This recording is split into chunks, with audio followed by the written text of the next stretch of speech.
Hey everyone, I'm Seb. I'm from Sweden, and I am a grandma's boy. My grandma has been probably one of the biggest inspirations of my life, and a huge influence as well. And she had a tough time. Soon after I was born, my grandpa died in a drowning accident. My mother was her only child, so naturally, me, and then later on my younger sister, became her entire world. And she would just shower us in unconditional love. She would often tell me this story, and she would always laugh when she told this story. I've been 6 years old. I ran into the kitchen crying because I cut my finger. When she asked me, how did you cut your finger? Well, I was playing with the knives and then I cut myself. She said, suit yourself. Well, what does that mean, Grandma? Well, you know you're not allowed to play with the knives. You did it anyway, and you cut yourself. So suit yourself. And I apparently looked her dead in the eyes and said, Grandma, never ever say those words again. But she would never judge us, nor me nor my sister. And we had a close bond. But at the age of 7, my family moved to another town, about 6 hours away.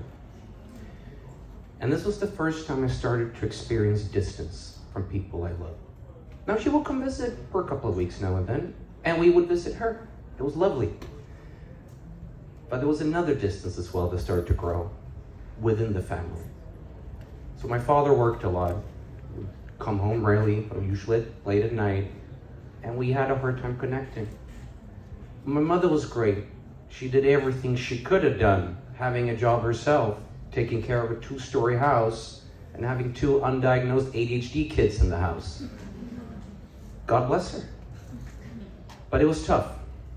So at the age of 16, coming up to high school, I saw an opportunity to leave home and become independent. And I took it.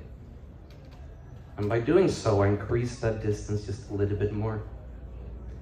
And during that time, my parents separated. My mother moved with my sister to a new city. My dad moved to Norway with his new girlfriend. No one said a thing. No one explained anything. You just had to understand it when there was a new person in the house. Everyone but my grandma. Now she would speak her mind.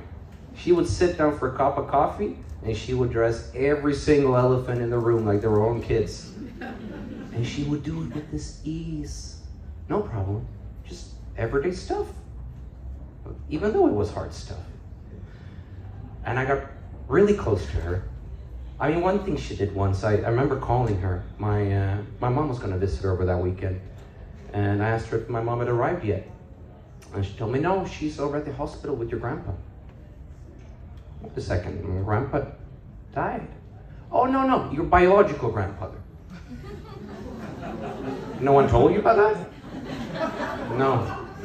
No one told me about that. Well, she said, it was a piece of shit. I ain't gonna see him again. Your mother is so loving and kind that she went to see him on his deathbed. And then we never spoke about it again. But it was different with my grandma, because she would put me at ease. We didn't have to talk about it again, because she had calmed that down. I saw my grandma as the emotional pillar in my life. And together, we were the glue of the family. Then in my mid-20s, I moved to Spain, or I was living in Spain. Even further distance now. It could go up to 6 months without me talking to a single family member. It was also this time my grandma was diagnosed with cancer.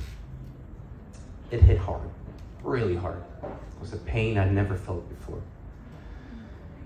And while I suffered, she didn't change at all. She was still happy. She was still doing her things, her activities. Every spring she would go to the south of Spain, and every fall as well, for a few weeks to play golf, rent an apartment by herself, and just meet new people and hang out with them. And I would take the bus down from Madrid, 7 hours, and spend a week with her. We wouldn't do much, play a little bit of golf, eat some food, have a tinto verano or two, but sometimes just sit with our iPads. And she would ask me, Seb, are you not bored? It's just me and a bunch of old people. We're not doing anything.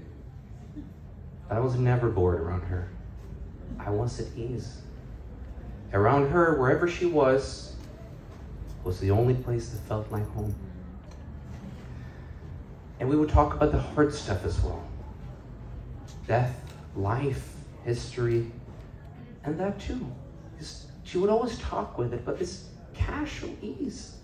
Like one time, she was driving me in her car, and we called it the Red Danger. It was the forward focus, barely worked, and in the middle of the Swedish uncomfortable silence that always happens, she told me that when she dies, I'll get the car. I was like, oh my God, I don't want to think about that. It's like, no. Listen, my friend 2 weeks ago, super healthy, really fit, fell in the shower, hit her head and died.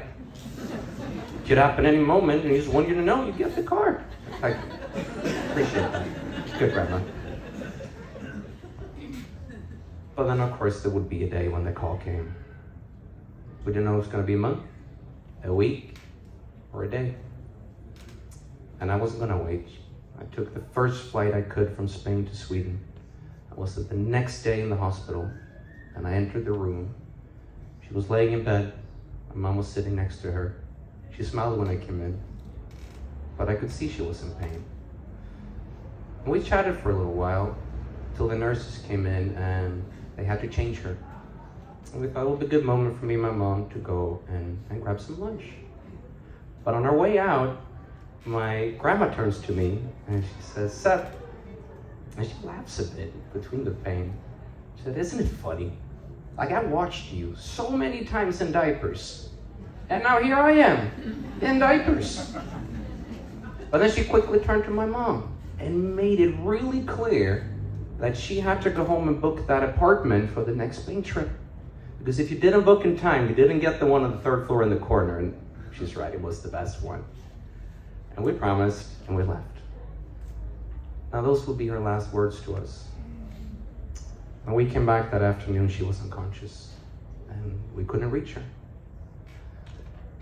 That night, I spent next to her bed together with my mom.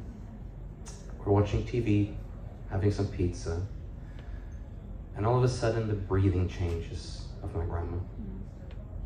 And we didn't have to say anything, we knew what was happening. So we got up on each side of her bed, holding each of her hands in one of her hands, and me and my mom holding our hands together.